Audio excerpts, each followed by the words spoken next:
We're in our series on breaking addictions, the road to victory. We don't call it recovery because in Christ we are victors, more than conquerors through Him who loves us. We've been looking at Romans chapter 1, talking about the stronghold of sin, the stronghold of these addictions. It's been pretty negative. I like things a little more positive, but we have to deal with the reality of sin that when it gets a hold of you and you give your life to it and God gives you up to it, it is a cycle that without the power of God in you is impossible to fully break out of. We're going to look at that last section today. Then we're going to move on to more positive, talking about the surrendered life. What does that look like as you recognize these addictions, these sinful life-dominating habits? Now what do you do about them? So that starts next week. But today we're going to look at Romans 1, verses 28 to 32. And since they did not see fit to acknowledge God, God gave them up to a debased mind to do what ought not to be done. They were filled with all manner of unrighteousness, evil, covetousness, malice. They are full of envy, murder, strife, deceit, maliciousness. They are gossips, slanderers, haters of God, insolent, haughty, boastful, inventors of evil, disobedient to parents, foolish, faithless, heartless, ruthless. Though they know God's decree that those who practice such things deserve to die, they not only do them, but give approval to those who practice them. Well, there's a lot there. I mean, if we were going to just start defining all of the words in the list of all these different sinful practices, we wouldn't be able to do it in one service. So I'm going to let you look up the definitions of all those different words. What I'm going to do is help you through this to define some of the key words in there as far as it relates to us and our sin. How does a person become addicted? Well, let's take it back this way. Who we are, wherever we are in our walk with God, wherever we are in our life with God or without God, we are where we are in the big scheme of things, not by the decision we made this morning to be here.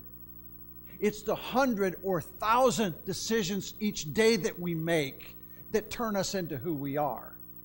It's the little everyday mundane things the decisions we make every day that make us into the people that we are. And based upon the decisions that we make, those little everyday things, based upon those decisions, we are who we are. God intervenes in that, and He changes us as we come into faith in Christ, but we are who we are because of the decisions we make. And yet, when we are sinners bent on sin, and we make those decisions to engage in sinful practices, and then God gives us over to those sinful practices, once that slide into sin begins, and God gives us up to the lust of our heart, sinning happens faster, sinning takes you farther, and sinning keeps you longer than you ever could have imagined. If you've got a text open, if you don't, just feel free to just listen. But if you've got a text open, I want to point out some things before we actually get to the lesson, because this is really an important section, mostly upon the decisions that we make. It's in this section, it's the they make, but we're going to personalize it, that we make. And God makes two decisions. Or there are two things that God does in this section. In verse 28, we're going to talk about God. He gives them up to a debased or a depraved mind. God gives them up. And then in verse 32, we see the second thing that God does, and that is that God decrees that He judges sinners even to the point of taking their lives. Because we see that in verse 32, that they know God's decree that those who practice such things deserve to die. They know that. God has decreed that sin needs to be punished, and the punishment is death. There are 3 deaths in the Bible that we need to acknowledge. Number one, the death that we are all familiar with, and it will be more intimately familiar with as we reach it, is where we die physically. That's the most common understanding of death. There's another death. We're born spiritually dead because of the effect of sin. We are dead in our trespasses and sin, the Scripture says. And then there's a third death, which we find in Revelation chapter 20. It's actually called the second death, and this is being cast into the lake of fire forever.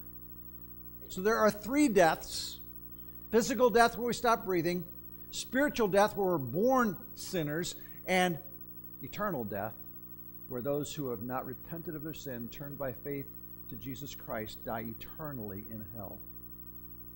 It is an everlasting life of death. And those 3 deaths are what God says people deserve. They deserve to die. But there are 7 things that the sinner does. 8 things that the sinner does. First of all, in verse 28, you'll find 2 of them. They did not see fit to acknowledge God. And they did what ought not to be done. The subject "they" is implied in that last one. God turned them over gave them up to a debased mind to do, so that they do what ought not to be done. In verse 29, we find that they were filled with all manner of unrighteousness. Also in verse 29, we see that they are full of, and the list is there. We also find in verse 29 the beginning of another list. They are. It's interesting in your Bible. You find this little slight change. In the first one, in verse 29, they were filled. It's a passive past tense. They were filled. And then in verse 29, the second one, they are, present tense. They are full. And then the last part in verse 29, they are. Not they were filled, not they are full. This is who they are now. It becomes their being. We're going to talk about those as we go through this text.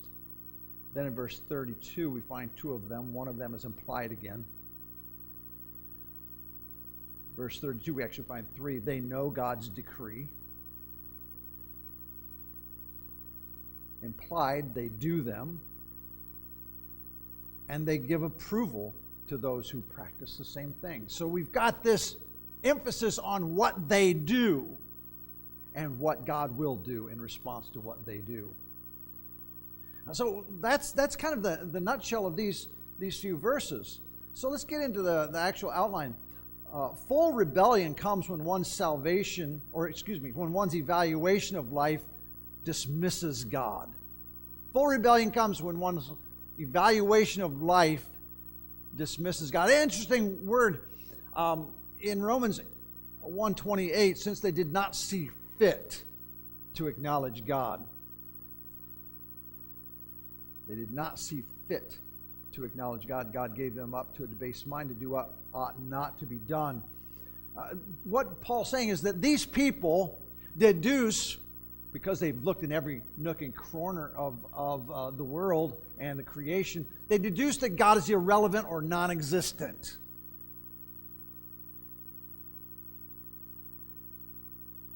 This little phrase, "did not see fit," is just really 2 Greek words. The first one is "ao," and literally it's just a negative. And then the second one is the verb "see fit," which is dokimazo. And dokimazo literally means to test, approve of, or accept as trustworthy. So what Paul's saying is that these people whom God turns over, they've tested God, and they've done this test for God, whatever that happens to be for them, and they have deduced from their test there's no God, or God is irrelevant. And by the way, we do that 1,000 times a day. It's not a one-time thing. The moment that we choose to sin, we've made that deduction. We've come to that conclusion. We've tested the issue, and what we've said the moment that we want to sin is, God's irrelevant at this moment. Therefore, I can sin. And once we do that, we're on the fast track to this thing capturing us. And it's not a one-time decision where, I believe in God, I'm born again, now there's no worries. It's 1,000 decisions a day. Those temptations that come, those opportunities that come, at that moment when you choose to sin, in your brain somehow, in my brain somehow, we've concluded, we've looked at this, we've tested, and we've said, God's irrelevant at this moment. The only thing important is what I want. That takes us on this slide down into habitual sin. It always starts that way. It never starts with the sin. It always starts with our conclusion about God when we're about to sin. So having given up on God, God in turn gives them up. He doesn't give up on them. He gives them up. They've given up on God, so God in turn gives them up. There's this principle of sowing and reaping in the Scripture. The definition of insanity before we go on. The definition of insanity is doing the same thing over and over, hoping for a different result. Okay? That's the definition of insanity that someone came up with. It's a great definition. Doing the same thing over and over and over and over, hoping this time it'll be different. And again, we've tested the thing and we've said, I think this time will be different. I think this time will be different. I think this time will, and it's always the same. It always fails to meet our expectations. It always fails to satisfy us the way we think it's going to satisfy us. It always fails to give us that lasting enjoyment, and it only makes us hungry for more. So having given up on God, God gives them up. Galatians chapter 6, verses 7 and 8 talks about this principle of sowing and reaping. Do not be deceived, God is not mocked. For whatever one sows, that will he also reap. For the one who sows to his flesh will from the flesh reap corruption. But the one who sows to the Spirit will from the Spirit reap eternal life. There's this principle of sowing and reaping. What you sow, you will always reap.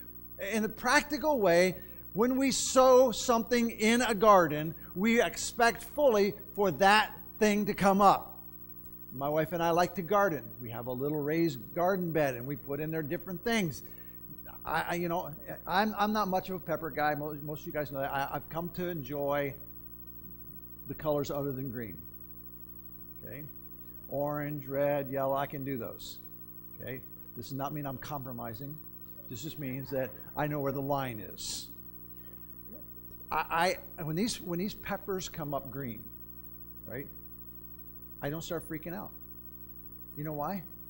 Because I planted peppers that are going to turn red, yellow, or orange. When I plant those peppers, I don't expect to get tomatoes. Whatever I planted is what I'm going to get. If you sow to the flesh, you're going to get something from that, and it's corruption. If you sow to the Spirit, you're going to get something from that. It's eternal life.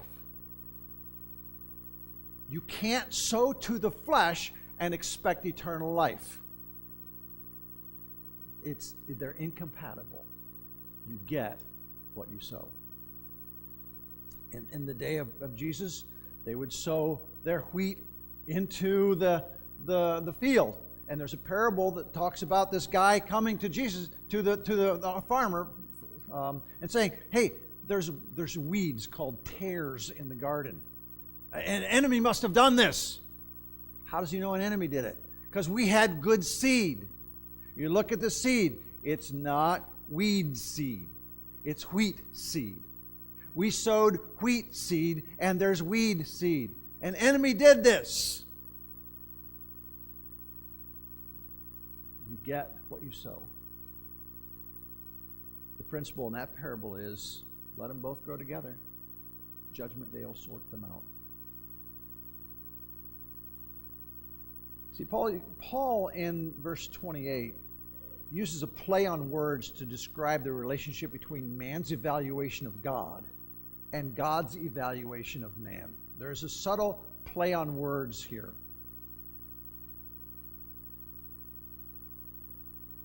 We find in verse 28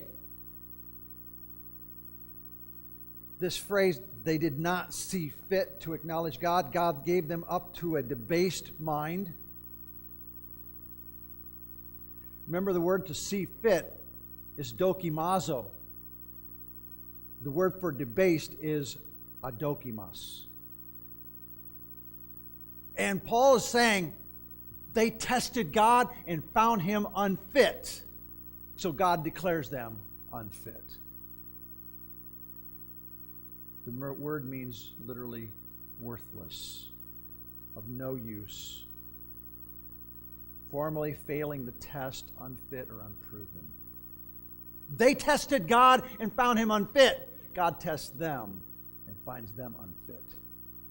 The question we have to answer is, whose test should we trust? Right? There's only one test that we can trust, and that's the test that lines up with the Scriptures, God's test. So if we test God and say, oh, he's irrelevant at this moment, we're the ones in the wrong 100% of the time. And God will test us and call us unfit. It's an interesting play on words that we need to understand. It was in that day used of worthless coins. Coins that were minted by hand and found to be unfit for circulation. So they were kept out of circulation. And Paul uses this word to describe what could happen if he were to have an undisciplined life. He uses this word to describe what could happen if he were to become undisciplined in his life. And by the way, self-discipline is a big deal. It's a big deal for the Christian because, yes, we have the Spirit of God in us. Yes, we're new creations, but we are also commanded to use self-discipline. And Paul in 1 Corinthians chapter 9, verse 27 says, "But I discipline my body and keep it under control, lest after preaching to others, I myself should be disqualified." It's the same Greek word, adokimos, unfit for ministry, unfit for the kingdom of God.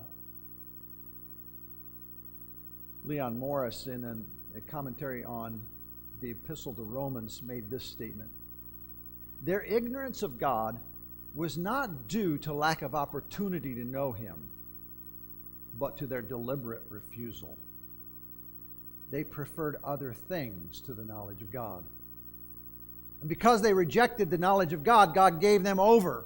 That is the third use of this terrible expression, to the consequences of what they had done in both thought and action. What we sow is what we reap. If you want to reap something different in your life, you have to sow something different in your life. If you want to reap the kind of life that honors God, you have to sow a life that honors God.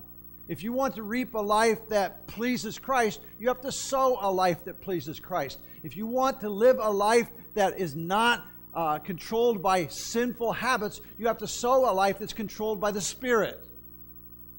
You can't get a Spirit-filled life from sowing to the flesh. You can't get a life that pleases God from living a life that doesn't please God. The two don't go together. They're opposed to one another. And so the only way that we can have the life that pleases God is to sow the life that pleases God. And especially as we claim to be Christians, if we really do have the Spirit of God within us, then we have a mandate in Scripture to live differently. If the Spirit of God is not living in you, in other words, if you're not born again, if you haven't received Jesus Christ by faith, then you lack the power to please God. And only in surrender to Jesus Christ can you have that power to please God. With these people, once given up to their depravity, they naturally do things which ought not to be done. It becomes natural. They naturally do the things they should not do. Again, this little word, ought not, is actually two words. In the Greek, and to be done is just implied. They do things which they ought not, is what Paul's saying. And the word ought means to be fitting or right, with the implication of possible moral judgment involved. You ought to do this. The implication is if you don't, something bad's going to happen. This is the way you ought to live. And then the word not, Greek word sounds like me, literally just means it's a negative. They don't do what they ought to. They're not willing to live the way they ought to live. See, there is a moral judgment which accompanies this depravity. We see this in the Pharisees' judgment of Paul. There's a moral judgment. We don't like to think of moral judgment because we've created this God that is just love. And the modern emergent church philosophy of universalism means Jesus Christ died to save all men, and all men's sins are forgiven. Therefore, all men and women go to heaven. Everybody gets a pass because of Jesus' death. That's universalism. That's also heresy. There's a consequence for sin. We don't like to think about the consequence. The teaching about the consequences seems to be negative. We want to focus on the positive. And I like focusing on the positive, but the reality is, if we don't warn people about the coming judgment, how will they be saved? Romans chapter 10 says, how are they going to hear without a preacher? How are they going to preach unless somebody sends them? It's the Word of God that changes them. Faith comes by hearing, hearing by the Word of God. And so somebody's got to tell them about Jesus because it's not written in the sky. The hand of God is seen in creation, but it's only enough to condemn people. It's not enough to save them. The Word of God tells us how to be saved. So the difference between general revelation and special revelation is important to understand, that there are two types of revelation in Scripture. One where he writes his handiwork is in creation, and we can see God there. And then the specific special revelation of Scripture where he speaks and leads through men to write the Scriptures. And that's where we get to know God intimately, and we get to know God salvifically, savingly. But there's a consequence to living a life devoid of God. And there's a judgment. And so we see this same word used. It's the only other time it's used in Acts chapter 22 and verse 22. Paul's been arrested. He likes to make waves. And he talks about going to the Gentiles. The Pharisees wouldn't stand for that. And it says, up to this word they listened to him. Then they raised their voices and said, away with such a fellow from the earth, for he should not be allowed. It is the same word that we have as ought. He ought not live. There's a judgment based on this word. There's a judgment implied by this word. So when these people did things they ought not do, it's reading judgment into the passage. Once a person is given up by God, the degrading life knows no boundaries. There's no telling how far you can go. I just saw in the news that they arrested one of the drug cartel kingpins and one of the most vile and vicious ones from Mexico. They just arrested him yesterday or last night. And he looks harmless. I mean, if you judge a book by its cover, he looks like a well-dressed, fun guy to be around. until you understand this guy's decapitated people and hung their bodies from railroad trestles, from overpasses for people to see. He's vile. There's no telling. Once you give yourself over to sin, there's no telling how far you'll go in that sin. And that's why in like the story I read last week, this girl kept stealing from her family. She would lie, she would cheat, she would do whatever she needed to do to get her fix. And when we get into a life of sin, we'll gamble our homes away. We'll gamble our cars away. We will cheat and steal and lie to cover up our sin. And there's no telling how far it will go.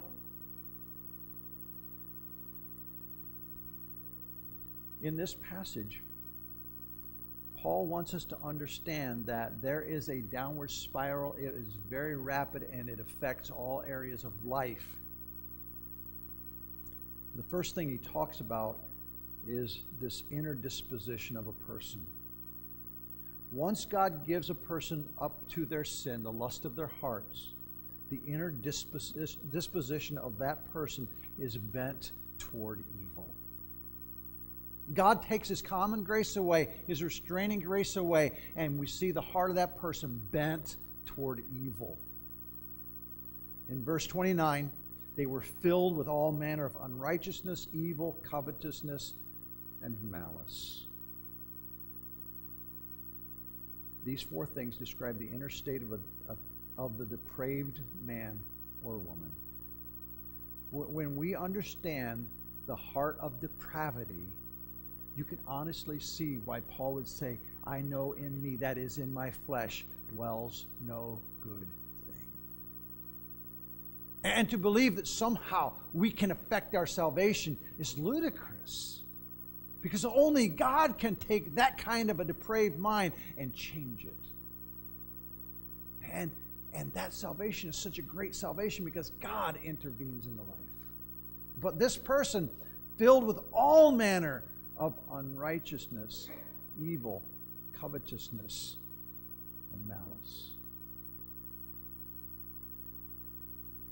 There's a self-destructiveness that is eventually seen by others. This person's life is just in the process of imploding. It's collapsing in on itself. And loved ones stand by helplessly going, what do I do? Because the one that I love is just destroying themselves. Turn with me to the book of Mark. I'll show you what it looks like. Mark chapter 5. This is what that life can look like. This life that implodes on itself. Verses 1 through 5. Jesus had just come across the Lake of Galilee, Sea of Galilee, and he's come to this place called the Gerasenes or the Gadarenes or the Gergesenes, depending on your translation. It says they came to the other side of the sea, to the country of the Gerasenes. And when Jesus had stepped out of the boat, immediately there met him out of the tombs a man with an unclean spirit. He lived among the tombs, and no one could bind him anymore, not even with a chain, for he'd often been bound with shackles and chains, but he wrenched the chains apart, and he broke the shackles in pieces. No one had the strength to subdue him. Night and day among the tombs and on the mountains, he was always crying out and cutting himself with stones. Now we think, this is a great story. We know that the guy at the end, he was sitting at the feet of Jesus, clothed and in his right mind. Wonderful story. You missed the point. The point that I have, or the question that we all ought to be asking, what happened to this dude? How did he get that low? He was some mother's child. She held him in her arms. She changed him. She nursed him. She babied him. She helped him to grow. She taught him how to go to the bathroom. She told him how to eat. She taught him all the things of life. How did he end up here? 1,000 little decisions a day. Wrong choice after wrong choice after wrong choice. The habitual practice of making these wrong choices, the seeking for more pleasure, the refusal to submit to God's standards. He is an example of how far a person can go. And what was his name? Legion. By the way, in one of the texts, there's actually two guys. Why only one focused on? God's choice to focus on one. And this man is called Legion because he had hundreds, if not thousands, of demons in him. He says, "My name is Legion, for we are many." How far can you go in your sin? Who knows? Hitler was some mom's son once. The current dictator in North Korea was some mom's son once, who just played outside, or who was innocent in the things that he did. And he grew up to be an absolute monster. How? 1,000 little decisions every day. Who knows how far you can go into evil? One of the things that I want to stress to the young people is there's this attitude among young people, especially Christians, that, well, we need a testimony. I need this wonderful God saved me out of the gutter testimony, because that's the testimony that's so impressive. Understand, you go down that path, there's no guarantee you'll come back. You go down that path even a little bit, there's no promise of return. Not even a little promise of return. Jesus said when Satan tempted, "You shall not put the Lord your God to the test." The best testimony, as I said last week, is the testimony that says, God kept me from all that stuff. And by His grace, I never did that. Stay as far away as you can, because once you step into that arena, there's no telling how far you'll go.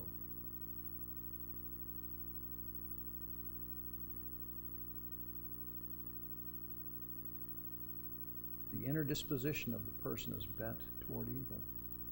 There's something about them, you can't put your finger on it, but something's really, really wrong. And then the next thing happens. The next thing that happens is that, not content with being self-destructive, the person given over to depravity destroys relationships with those closest to him or her. Now it's not just me I'm destroying those closest to me. I don't even care about those that love me. I don't care what they say. I don't care about how much they want me to change. I don't care how much they say they love me. I don't want any of it. I want what I want.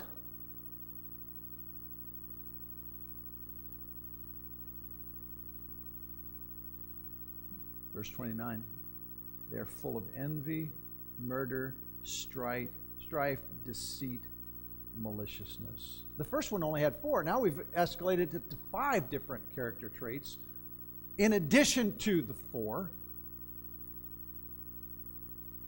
And these 5 characteristics bring death to intimate relationships. Do you think that the parent-child relationship is supposed to be as wrought with strife and conflict as it is? No, it's not. Do you think that husband-wife relationships are supposed to be as wrought with strife as they are? No, it's because we've gone down this path. One or both or all have gone down this path. And once you step into that arena, once you start going down that path, there's no telling how far it will take you. And there's an interesting statement in that verse. It says they are full of envy, murder, strife. You can murder a relationship without actually physically killing someone. You can murder the heart of people without actually laying a finger on them. And you do that through harsh words. You do that through unkindness. You do that because you want what you want more than anything else in the world. And if I have to walk all over you, I will do it. The addict is so bent on satisfying the inner lust of the heart that family is no longer important. It's not just the children who have a problem. Husbands stop relating to wives in favor of pornographic fantasies or hanging out and drinking with the guys. The list goes on. I've just picked a couple. Guys who are too busy for their wives. Guys who would rather hang out with the other guys than be with their wives. Guys who are into all the other stuff, or who would rather go into the secret room and look at their pornographic videos or images rather than being with their wife. Or if you're not married and you're still doing that, you're only setting yourself up for trouble in the future, because you're building a false sense of relationship. It's not a real relationship. It can never be a real relationship. And I've had friends who've fallen into sin on the internet, divorced their wives, and gone with a woman they've never met in person. How does it happen? 1,000 little decisions every day, and you end up there. You don't go there just at once. You go there, little decision after little decision after little decision, until the conscience is so seared that it doesn't seem wrong anymore. And that's how you go there. And you're willing to murder relationships in order to satisfy this craving, this lust of the heart. And once God gives you up to that, there's no telling how far you'll go. Wives will stop relating to husbands and children in favor of TV or social media. By the way, I'm not anti-social media, but come on, give me a break. How much do you have to tell about yourself on the Facebook pages or the internet? We don't need the NSA prying into our life. It's on Facebook. Right? Really? We're all freaking out about the NSA tapping our phone calls. They just needed a Facebook account. That's all they need. They just need a Pinterest account. They just need a social media account. And man, there are pictures and there are videos. And by the way, to scare you, you need to be scared. If you've got pictures of your kids and a lot of pictures of your kids, the pedophile knows how to get your address from those pictures without you ever taking a picture of the outside of your home.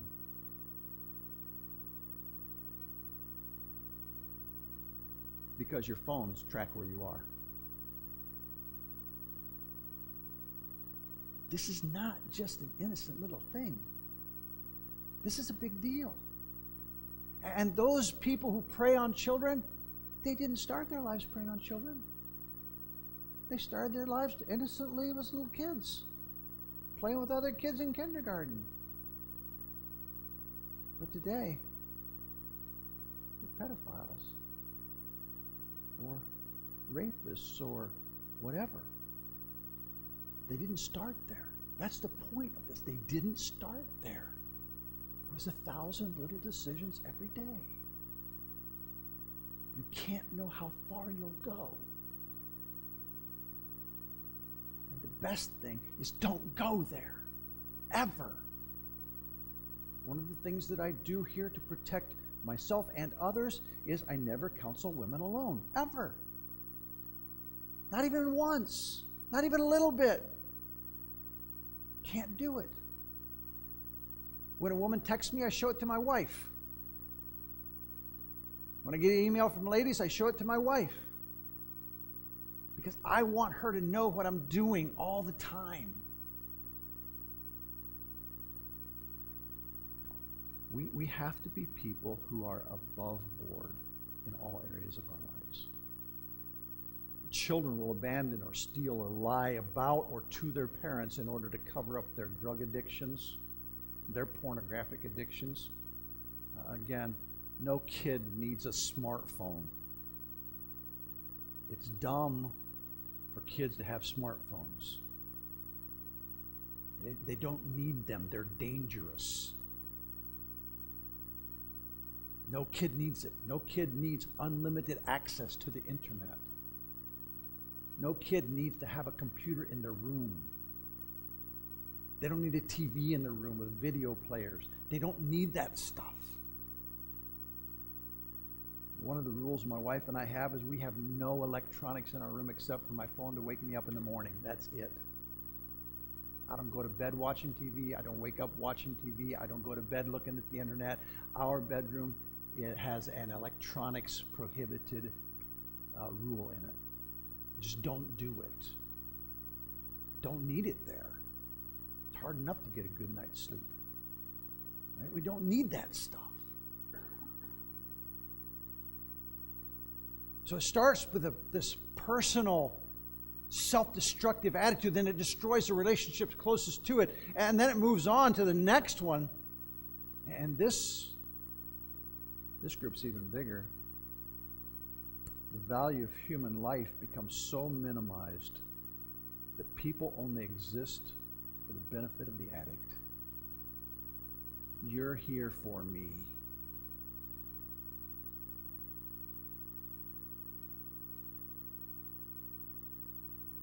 Romans 1:29-31. They are gossips, slanderers, haters of God, insolent, haughty, boastful, inventors of evil, disobedient to parents, foolish, faithless, heartless, ruthless. One of the things that I find today is this argument. I'll call it an argument. I don't mean like in-your-face argument, but this argument from teenagers that it's the parents' responsibility to respect them. Okay? That is so upside down, I don't even know what to do with it. It's never in Scripture are parents commanded to respect their children. They're commanded to love their children. Fathers are commanded not to provoke their children to anger. Children are directly commanded to honor and obey. We've turned it upside down because we have such a child-centered society. We can kill children and mandate car seats. You explain that one to me. I don't get it. We can kill babies in the womb, but they have to be buckled in until they're 60 pounds or whatever it is now. Maybe 120 pounds. I don't know. It keeps going up. Till they're 12th graders, they have to sit in. Where's the end? It's because we have a child-centered society. And the dumbest person in any television show or commercial is dad. The smartest kid or smartest person is the kid. And the problem is, our kids, and this is not meant to be too much of a put down for kids, but the problem is kids believe that. Kids believe it. Because you tell them enough, you tell them long enough, loud enough, and often enough, and they'll believe the lie. We all will. Dad, by Scripture, is the head of the home. He's to lead it as he follows God. We need men to step up and lead. Wives are commanded to be submissive to their own husbands as unto Christ. That's the role God designed. Take it up with him. And children are to obey and honor. That's the role God designed. Any deviation from that is between the kid and God, the wife and God, the dad and God. But it affects the relationships. See, once you start down this last one, there's no end to what you'll do or where you'll go. You see, these 12 things describe a life fully devoid of conscience. Now, bear with me. That is exactly what I said. A life devoid of conscience, and right smack in the middle of this thing is disobedient to parents. Why is there such an epidemic of children disobedient to parents? One reason. They have no conscience about it. Because they've been told everywhere they turn that they are more valuable than the parents. And it's upside down. We're not devaluing children. They're made in the image of God. They're human beings with an eternal soul. But they have a position in the family that cannot be altered. They're not the head of the home. God never intended them to be the head of the home. They have a position. God created an order. Husband leads, wife by his side, submissive to him, children obeying and following. That's God's order.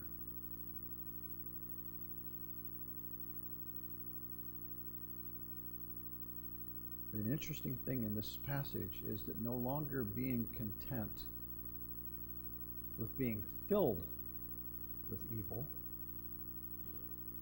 these people invent or plan ahead for more sinning. We find back in verse 28, 29, that they are full of envy. We find verse 29, first part, that they are filled with all manner of unrighteousness and evil. But by the end, it's not enough. See, that's the trap of sin. The evil that you get involved with first seems to be enough, but it loses its appeal real quickly, and there's got to be more, and there's got to be more, and it's got to be different, and we got to have it more often, we got to have it more ways, we got to have it, it's all got to be different. And the problem with that is then we have to invent evil, because there's not enough evil in the act itself. This word inventors is defined as one who thinks up schemes or plans of action, a contriver, an inventor. Planning ahead for sin.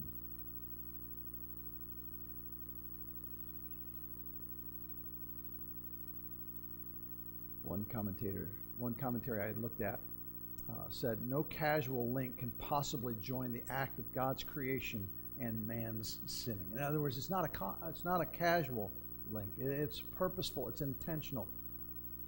God's creation, man's sinning. Therefore, the reality of evil can only be called the invention of man and the product of his own depraved ingenuity. Whenever we sin in relation to God. That's the number one thing. We sin in relation to God.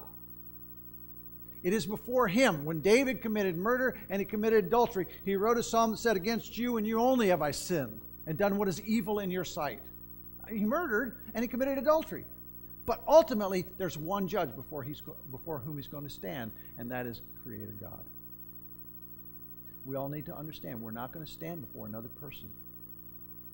In this life, we may have to give an answer, but ultimately, we will have an eternal answer for the one whom we claim saved us. And we need to understand that if we are inventing ways,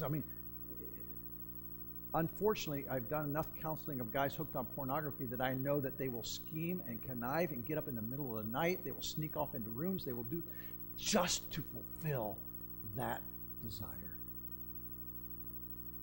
And now it's become the women, primarily with the social media, who do the same things.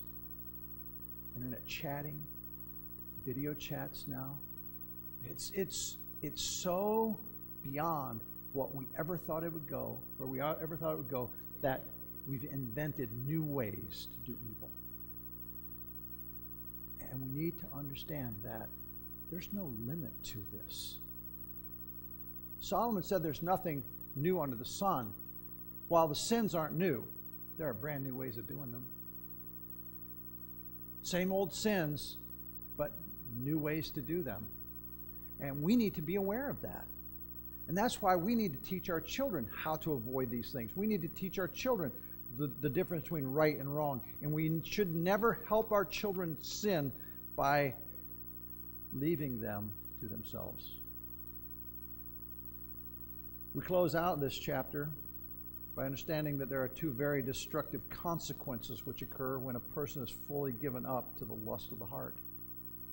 Two destructive consequences. At the risk of being redundant, I'll use the word consequences again.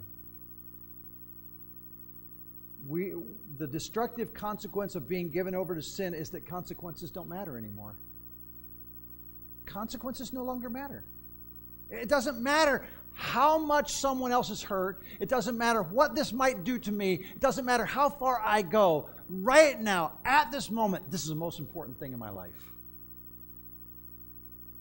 Verse 32, though they know God's righteous decree that those who practice such things deserve to die, they do them.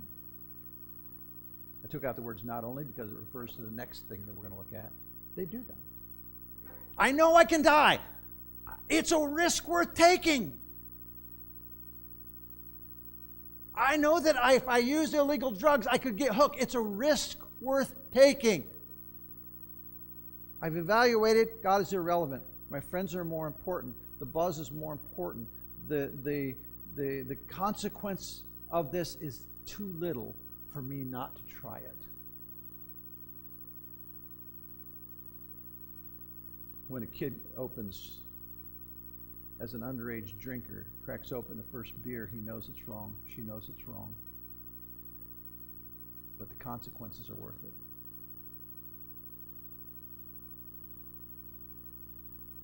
The second real bad and destructive consequence is they begin to enlist others to join them in their sinning.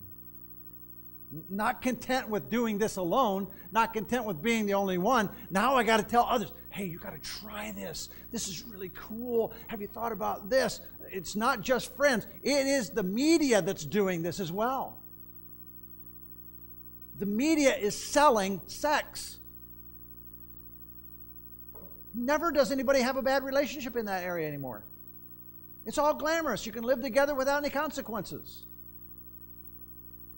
Verse 32, they not only do them, but give approval to those who practice them. I know I could die. I know you could die. Don't worry about it. It hasn't happened yet. There's this myth of invincibility with kids. It's always somebody else that's going to die. I can drink, I can do drugs, I can do all these things because somebody else is going to die, not me, because I am invincible. I am not destructive. I can't be destroyed because that stuff doesn't apply to me. We could line up parent after parent who says it really does apply. Destruction really does occur. Homes are really broken apart and torn apart, all because sin got a hold of people's lives. So I want to close more positive. We can't. The text ends there. I can't.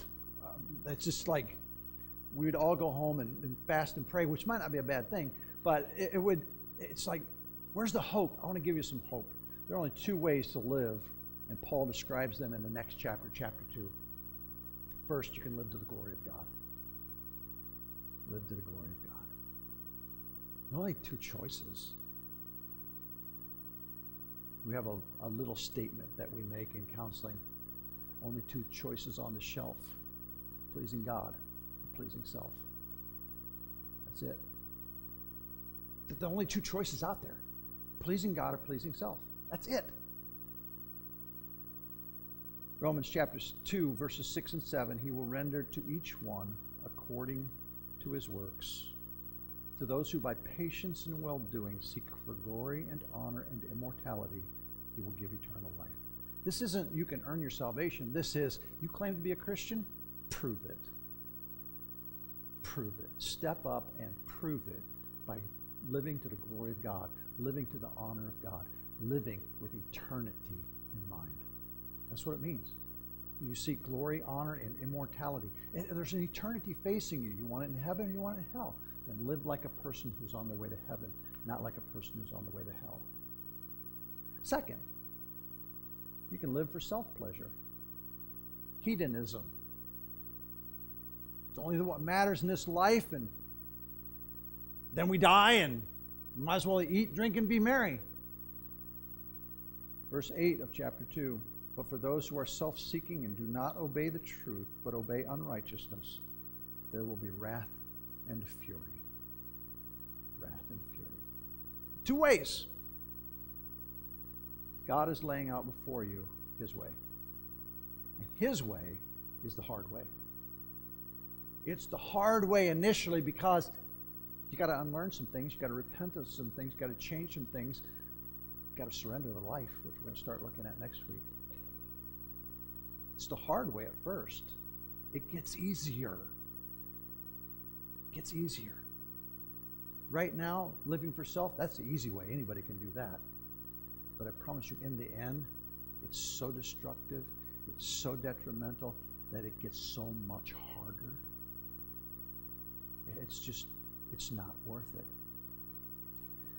Jesus Christ lived, died, and rose again so that all who have faith in Him would be empowered to live a life pleasing to Him. Jesus Christ didn't die so we could continue on in our sin. Jesus Christ died to give us a brand new life and the power to live that life so that we can please God and stop pleasing self. What you'll find is there's more pleasure in pleasing God than there ever was in pleasing self. And there's no guilt. There's no shame. People can open the closet of your life and say, what's in that closet? People can look in your checkbook. People can look at the history on your internet. People can look in your refrigerator, and they can see you living to the glory of God. You can invite them in. There's nothing to hide. 1 John chapter 5, verses 4 and 5. For everyone who has been born of God overcomes the world. And this is the victory that has overcome the world, our faith. Who is it that overcomes the world except the one who believes that Jesus is the Son of God?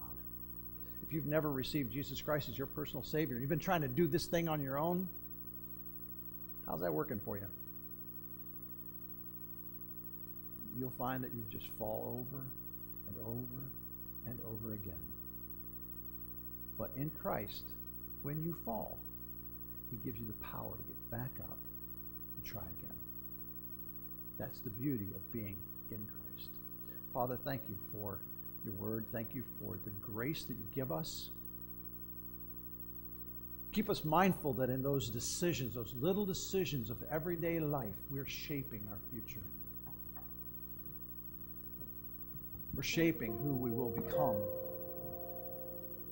And help us to understand, Lord, that living for you is still making those decisions every day, but for a bigger purpose, to bring honor to the Lord.